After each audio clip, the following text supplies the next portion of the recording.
Welcome back to Sam's Garage, where we continue to work on the Hudson Hornet project. Doug and I are going to be installing the front brake conversion that we spoke about last season. If you remember, we took off the front drums, we did the suspension, and we hadn't got our front brake disc conversion yet. We have it now. It's really the only upgrade, besides leather interior, that we're doing to this Hudson. Yeah, and it's a real important one. We souped up the motor a little bit, and the one thing we want to make sure is we can stop. Absolutely, and we got a good bolting kit. Looks like everything is there. We are going to have to, this has studs in the rotors. This car has studs going through the wheels, so the front's going to have lug nuts, the rears are going to have studs. So that's going to be a little difficult for us to make sure we have the right tools, because we're going to be on the great race, and if we break down, we got to be able to change our tire. So what we're going to do is we're going to bring it down, take the wheels off. We've already disconnected the brake lines last season, so we're just going to simply unbolt the entire drum brake system from the backing plate of the vehicle.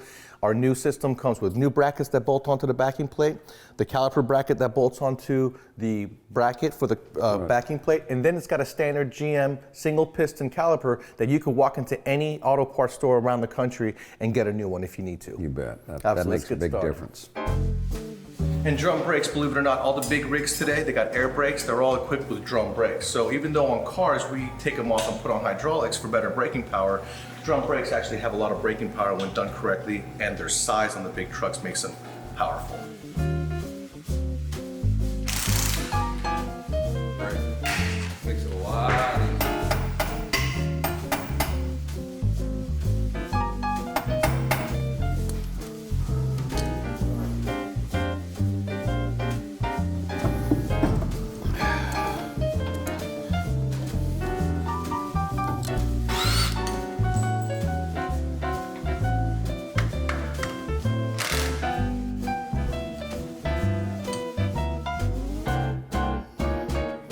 Okay, so now what I've done is completely mocked everything up.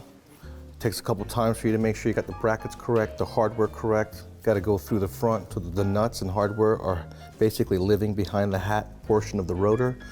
And so my calipers are in place. I have not greased my bearings. Now that I know everything fits, I'm going to go back. I'm going to have Doug grease the bearings and do a final assembly. Then we'll go on to the brake line. You take a glove, I don't know if it was on. You put grease in your hand, and you have to go through the motion of pushing that grease in between the race. You use the bottom, the palm of your hand, push down, and as you push down and then slightly go forward, you'll see it starts to come right up the top of the bearing, and that's how you pack it.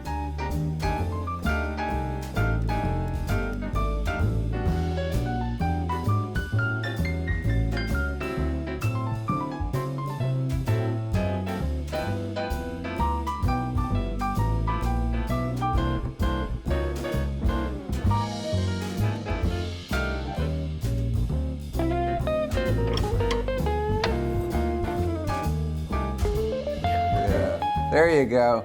Leverage. Uh-oh, now it's bending it.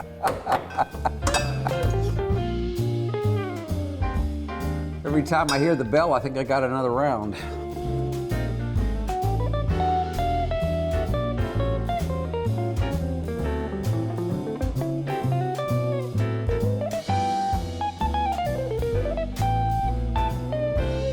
You know, Doug, we talk about it all the time. Aftermarket parts. Fit it before you do a finalization on it, right? Yeah, you have to, because you never know what you're going to run into. When we put these together, we had a little tweaks that we had to do. If we had just bolted it on, we'd have gone down the road and it wouldn't have been good. And then when you got hydraulic fluid involved, you got grease involved, you don't want to make a mess taking it on and off and then getting everything else contaminated. Right. That's why we did a dry fit a couple times and made it work. And really this front disc conversion is the only item on the Hudson that is an aftermarket modified part, and probably the hardest thing to do on the whole car. But it's done, it's going to be good, it's going to stop nice, it's got hard lines, stainless steel braided lines. We went ahead and replaced the third brake line on the axle.